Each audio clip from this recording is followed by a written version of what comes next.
네, 전해드린 대로 더불어민주당 이재명 대표가 이 흉기 피습 보름 만인 어제 이제 국회에 출근을 했습니다. 복귀 일성으로요, 이번 총선의 정권 심판을 강조를 했습니다. 네, 전문가 두 분과 함께 정치권 소식 자세히 짚어보도록 하겠습니다. 최수영 정치평론가, 김효은 전 민주당 선대위 대변인 함께합니다. 안녕하세요. 네, 안녕하세요. 반갑습니다. 자, 이 대표 어제 이제 최고위를 주재하면서 자신의 피습 사건 관련해서도 언급을 했습니다. 이 대표 발언 또 한동훈 위원장 발언을 함께 들어보도록 하겠습니다. 정치가 오히려 죽음의 장이 되고 있는 것 같습니다. 상대를 제거하지 않으면 불안하고 내가 모든 것을 다 가지겠다는 생각 때문에 정치가 전쟁이 되고 있는 것 같습니다. 법으로도 죽여보고 펜으로도 죽여보고 그래도 안 되니 칼로 죽이려고 하지만 결코 죽지 않습니다. 그 정도면 망상 아닌가요? 칼로 죽여본다? 누가 죽여본다는 얘기인가요? 제가? 우리 국민의힘이? 아니면 국민들이? 정치적으로 무리하게 해석하는 것은 평소에 이재명 대표다운 말씀이 아니라고 생각합니다. 자, 직접 들어보셨습니다. 네. 이 법과 펜으로도 안 되니까 이제 칼로 주기로 했다. 이런 이재명 대표의 발언에 한동훈 위원장 망상 아니냐 이렇게 맞받아쳤습니다. 어떻게 들으셨어요, 최 평론가님? 네네. 저는 사실 이 대표가 이제 그 병상 치과에서 돌아와서 첫 메시지로 예. 뭐 쇄신 화합 그다음에 총선 승리 전략 혹은 뭐 이제 공천 기준 이런 걸 많은 사람들이 기대하고 생각을 했었는데 네. 저도 의외입니다. 무슨 그 법으로도 죽여보고 펜으로도 죽이고 뭐 칼로 죽인다. 아니 이재명 대표가 지금 7개 사건과 10개 혐의로 재판을 받고 있잖아요. 네. 이게 마치 본인을 위한 탄압이라고 생각하는 것 같은데 이걸 명백히 저질러졌던 범죄에 대한 지금 수사와 재판입니다. 예. 재판 결과가 끝나서 본인이 무죄면 무죄, 유죄면 유죄입니다. 누가 이거를 기획하고 수사했다는 얘기입니까? 이건 궤변이고 선동에 가깝고요. 또 네. 이게 무슨 지금 펜으로도 죽이려고 했다는 아마 여론과 뭐 언론을 얘기하는 것 같은데 무슨 언론이 이재명 대표를 표적으로 삼아서 무슨 이렇게 정말 안 좋은 기사만 남발한 건 아니지 않습니까? 있는 사실을 그대로 보도하는 것뿐인데 그리고 본인이 얘기했잖아요. 이번 그 자신에 대한 테러는 사실은 이게 적대적 증오 정치가 나온 전쟁 같은 이런 산물이기 때문에 이걸 종식시켜야 한다고 이게 진심이라고 얘기했는데 마치 뒤에 무슨 기획과 배우가 있는 듯하게 뉘앙스를 흘리는 이런 말들은 저는 공당의 대표 책임 있는 정말 이 대선 후보였던 제1야당의 대표가 할 말이 정말 아니라는 생각이 들었습니다. 예. 네. 이재명 대표 퇴연을 하면서는 증오와 대결의 정치 끝내고 상생하자라고 했습니다. 그런데 어제 당무 복귀한 첫날에는 정권 침판을 언급하면서 굉장히 날이선 메시지를 내보냈거든요. 민주당 내에서는 어떻게 들으셨나요? 그러니까 이제 피습하고 엄청나게 이제 큰 사건을 겪었지 않습니까? 그런 입장에서 이재명 대표가 뭔가 이렇게 가서는 안 된다. 이 정치 문화가 이건 안 된다. 이게 비판하면서 나온 말이 조금 좀 강하게 좀 표출이 된 것 같습니다. 예. 본인이 이제 어쨌든 이제 그런 정치 테러까지 예. 당했기 때문에요. 그런데 어제 이재명 대표가 한 3번 정도 이렇게 메시지를 말할 기회가 있었습니다. 처음에 출근길에 그때는 좀 뭐 감사 인사를 했고요. 네네. 그다음에 이제 최고위원회하고 이제 인재위원회 행사에서 얘기가 이렇게 좀 나왔습니다. 좀 더 이제 물론 이제 통합하기 위해서 노력했는데 뭐 탈당한 분들에 있어서 안타깝다 이런 얘기를 하면서 네. 당내 통합에 대한 이런 얘기도 했습니다만 어쨌든 이제 그 정권 심판론이나 현 그 그러니까 여당과 각을 세우는 예. 이런 발언들이 좀 부각이 된 것 같고요. 그런 점은 조금 아쉬운 생각이 듭니다. 그렇지만 그렇다고 해서 또 한동훈 그 비대위원장이 똑같이 이건 망상 아닙니까라는 이렇게 응수를 하면서 결국 양당이 뭔가 지금의 문제를 좀 해결하기보다는 예. 서로도 주고받으면서 이런 어떤 갈등과 증오를 좀 강화시키는 것 같아서 이런 국면으로 계속 총선까지 가야 되는지 좀 바라보는 입장에서 좀 우려도 되는 부분이 있습니다. 알겠습니다. 네. 이재명 대표의 입장에서 봤을 때서 좀 이해를 하면 이제 정권 심판론을 강조하기 위해서 그런 거 아니냐라는 해석도 좀 할 수는 있을 것 같습니다만 일단 어제 나와서 뭐 당내 문제, 뭐 탈당 문제라든가 뭐 공천 문제 이런 데 대해서는 특별히 언급이 없었어요. 근데 그런 것들이 당면 과제이기 때문에 빨리 정리를 좀 해야 되는 것 같은데 거기에 대해서는 어떻게 생각하십니까? 이제 뭐 그간에 좀 여러 가지 얘기가 있었지 않습니까? 이재명 대표가 병상에 있는 동안 당내 문제들이 여러 갈등들이 뭐 불거졌다. 예. 그리고 상대적으로 국민의힘의 한동훈 위원장은 뭐 팔도 사나이처럼 전국을 돌아다니면서 예. 뭐 또 여론이나 이 언론을 좀 주목을 좀 받았고요. 그러면서 이제 민주당의 그 어떤 안 좋은 부분들이 많이 좀 부각이 됐습니다. 그렇기 때문에 어제는 이제 첫 출근이었기 때문에 네. 그런 세세한 부분들까지 다 언급하기는 좀 어려웠을 것 같고요.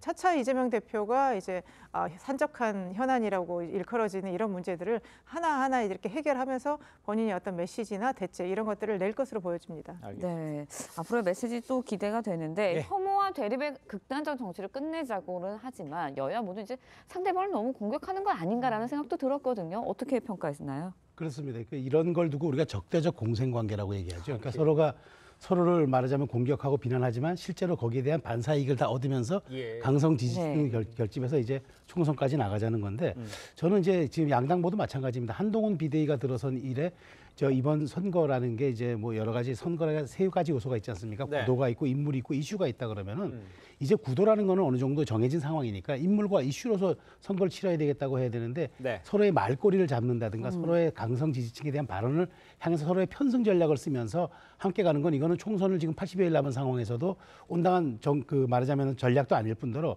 실질적으로 정치 혐오만 양산시키면은 오히려 지금 열린 제3지대에게 그게 공간이 열릴 수도 있기 때문에 양당 모두 좀 잘하게 경쟁으로 나가는 게 예. 저는 지금 시점에서 가장 맞는 판단인 것 같습니다. 알겠습니다.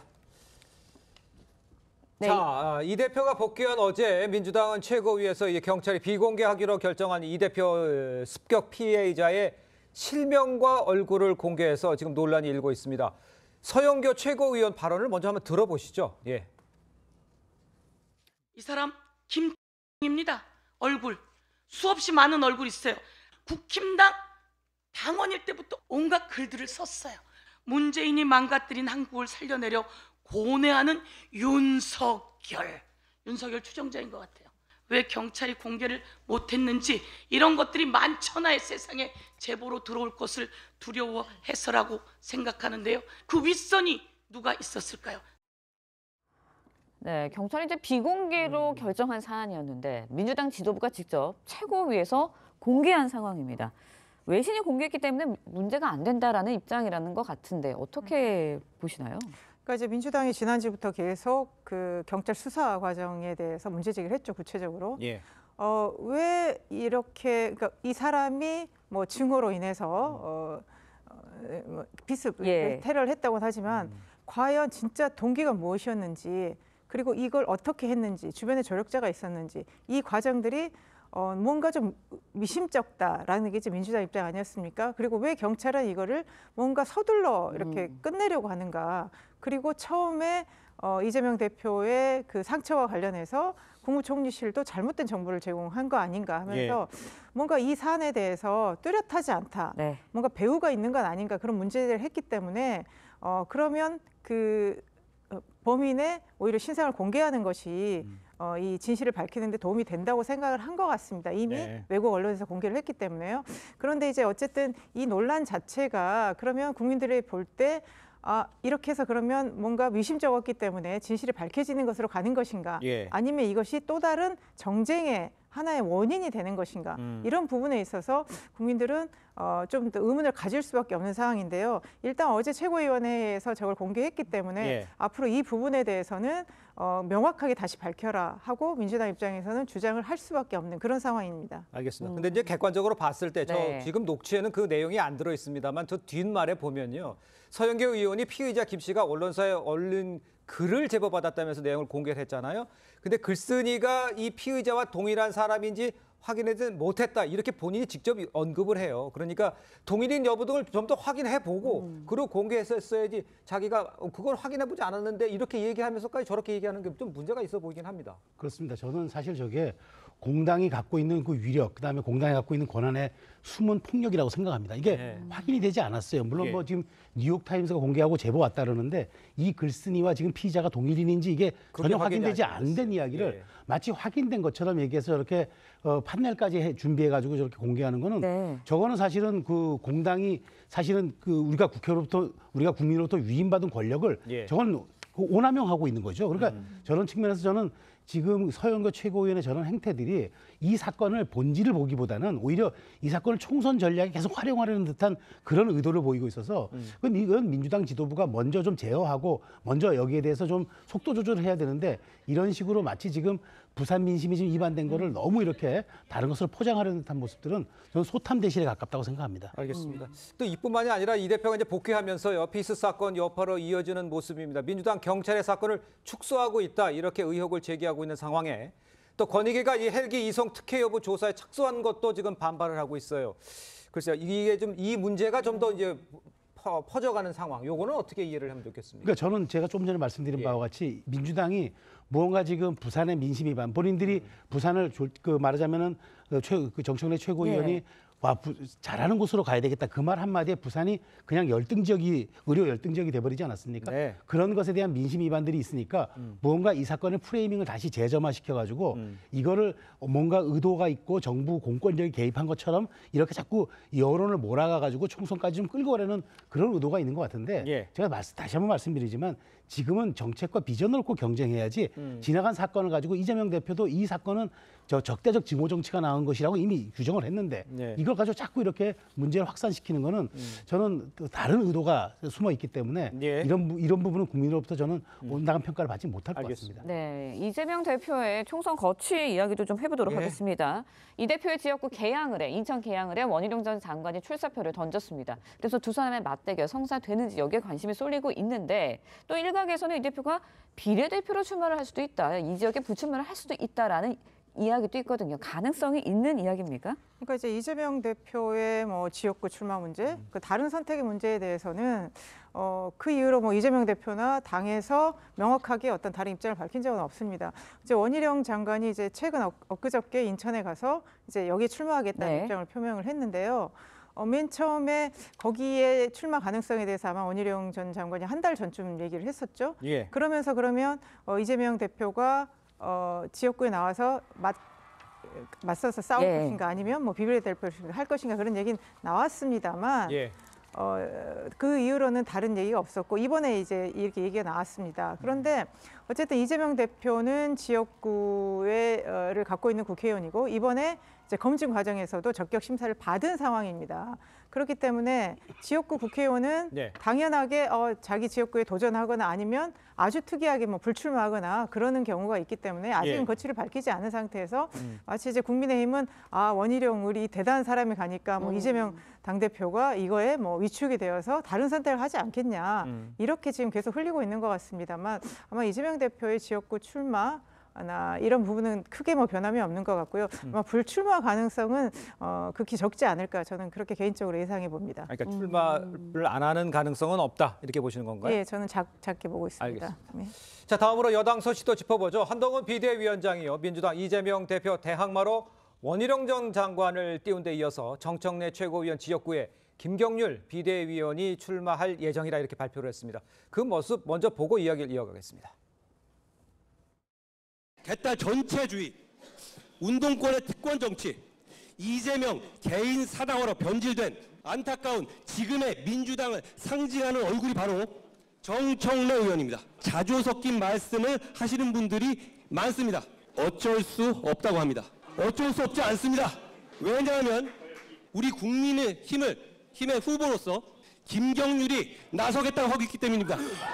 우리는 진짜가 나타났다는 통쾌함으로 서울 전역에서 이렇게 승부해서 반드시 이길 거라는 말씀을 드립니다. 자, 마포 네. 을입니다. 네. 정청래 최고위원이 있는 자리잖아요. 네.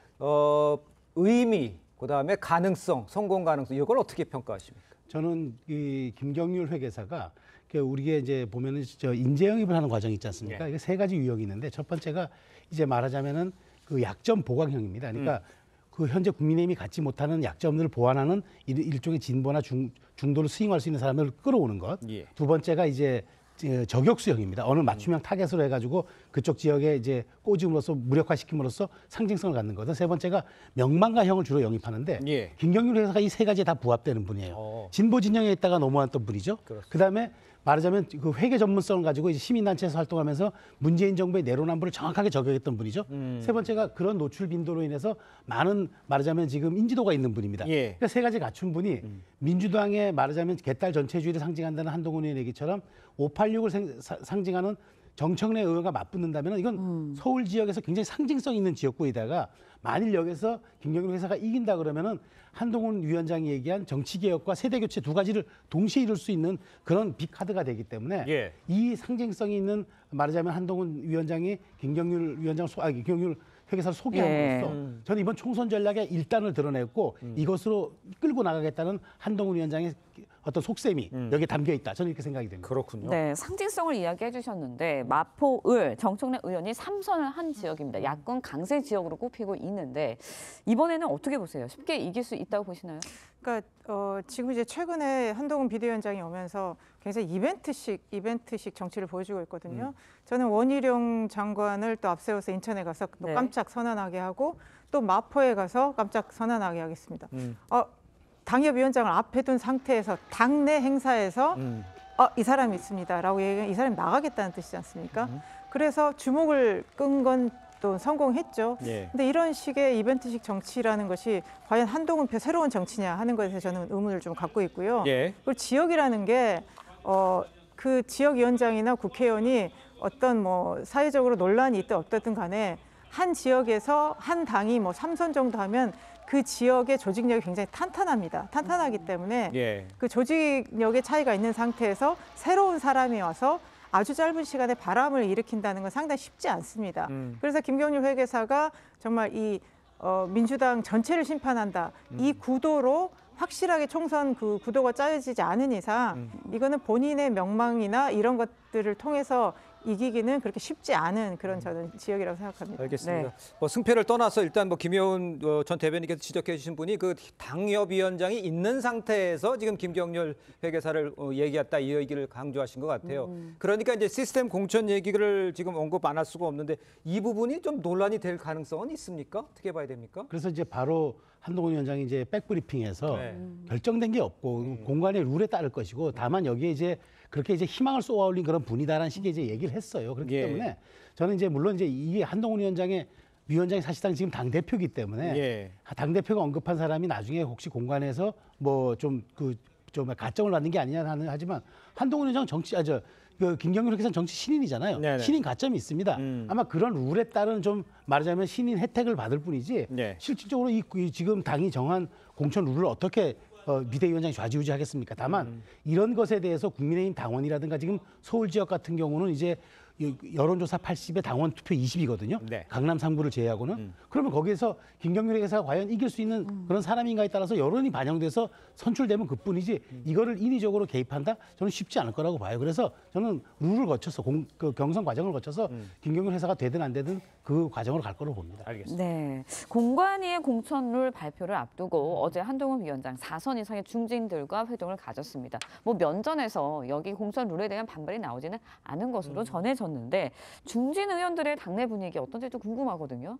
그 중진 의원들 사실 좀 좌불안석이죠. 그래서 마음도 불편한 거 맞고 왜냐하면 최대 말하자면은 동일 지역구에서 3선을 하고자 하는 의원은 예. 최대 35%까지 예. 감점받아요. 예. 그러니까 더군다나 감점은 받지만 상대 정치 신인이라 그러면 또 가점이 있잖아. 이렇게 예. 되면은 굉장히 말하자면은 좀 기울어진 운동장이 아니냐 생각할 수 있는데 저는 중진이라면 최소한 거기서 3선 정도 했다 그러면 그런 텃밭에서는 본인이 경쟁력을 입증할 수 있는 우위가 조금 자기가 손해를 보더라도 예. 그 정도는 또 감내할 수 있는 게 중진 아니겠습니까? 그래서 예. 오히려 많은 중진들은 당의 지금 올바른 방향성을 잡았다. 이런 개혁 공천 속에 예. 우리가 함께 또 동참하겠다는 의견이 대다수인 걸로 알아서 예. 오히려 한동훈 위원장의 당내 리더십 강화라든가 그다음에 총선을 향한 당의 구심점 역할은 좀 충분히 지금 잘하고 있는 것으로 저는 좀 분석이 돼요. 알겠습니다. 네.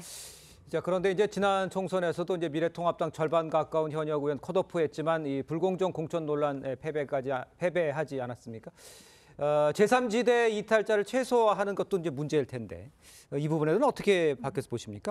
그러니까 항상 이제 총선 때마다 이제 공천이 항상 잡음이 어디나 있지 않습니까? 네. 크고 작은 잡음을 어느 당이 잘 관리하느냐에 따라서 이제 이게 총선의 결과로 이제 나타났습니다. 이번에는 이제 윤석열 대통령이 상당히 이제 당을 좀 새롭게 만들려고 하는 의지가 작년부터 강하게 보여졌기 때문에, 그리고 실세인 한동훈 비대위원장이 자리에 앉았다는 거는 상당한 공천의 어떤 혁명적인 거를 하겠다라는 이거 의지로 보여지고요. 예, 네. 그리고 뭐 새로운 공천 누리나 이런 것들을 보여주고 있기 때문에 아마 당내 반발이 상당히 클 텐데, 문제는 내부의 반발을 그러면 대통령 앞에서 대놓고 하기는 어려운 상황입니다. 그래서 네. 안에 이런 불만들이 잠재워져 있을 때는 어느 순간 이제 그 결과로 나타났을 때는 이제 폭발할 수 있는 거고요. 그리고 어쨌든 뭐 이준석을 당대표를 중심으로 예. 하는 또 신당이 있고, 그러니까 국회의원들은 공천이 안 됐을 때 다른 선택지가 있다고 하면 얼마든지 다른 데로 옮겨갈 수 있는 가능성이 높기 때문에 저는 공천에 있어서 잡음을 최소화하는 것, 지금 국민의힘이 새로운 사람을 통해서 어떤 이벤트성 보여주기, 이런 공천도 필요하지만 안의 공천을 잘 관리하는 것이 오히려 총선 결과에 훨씬 더 큰 영향을 미칠 것이라고 보여집니다. 네, 공천에 대해서 이야기를 해봤는데 이번에는 국회의원 수 감축안 여기에 대해서도 한번 이야기를 해보도록 하겠습니다. 250명 감축 약속을 했는데 야권에서는 일단은 거부하고 반발하는 분위기고, 여권에서는 뭐 인구수 감소나 지역구 의석수 줄이면 가능한 이야기일 수도 있다라고 이야기하고 있거든요. 어떻게 평가하세요? 네, 그렇습니다. 언제나도 이게 나오던 얘기인데 총선 때마다. 근데 그렇죠. 저는 예. 그 말씀을 드리고 싶은 건 국회의원들의 과도한 기득권, 그다음에 특혜 이런 것들에 대해서 비난 여론이 많잖아요. 그리고 정치가 생산성으로 치면 가장 비효율적인 분야라고 하는 국민적 지탄도 있고요. 그래서 네. 실질적으로 저는 그래요. 지금 우리 헌법에 200명 이상의 국회의원은 된다고 돼 있고, 지금 우리가 인구 절벽으로 가고 있지 않습니까? 네. 이 인구가 감소하고 있어요. 우리 이미 인구의 정점을 찍은 상황에서, 그렇다면 우리가 앞으로 줄어드는 우리 인구만큼 우리 그 대의민주주의니까 그런 비례할 수 있는 그런 이제 선출직도 좀 예. 줄이는 게 맞고, 그다음에 비례의원, 비례대표가 과연 지금의 정치적 시대적 효용을 다하고 있는지도 한번 우리가 분석을 해서, 그게 아니라 그러면 줄일 수도 있는 결단을 내릴 수도 있는 것 아니겠습니까? 예. 저는 이걸 공론화해서 함께 논의를 해봐야지, 이걸 가지고 선거 전략으로 치부하는 거는 너무 좀 단견이라고 생각이 듭니다. 알겠습니다. 국회의원 인원수 줄이는 것도 중요하지만요, 특권과 이 특혜 이런 걸 먼저 내려놔야 한다, 이런 지적도 있다는 것 다시 한번 말씀드리겠습니다. 자, 두 분 말씀 여기까지 듣겠습니다. 고맙습니다. 고맙습니다. 감사합니다.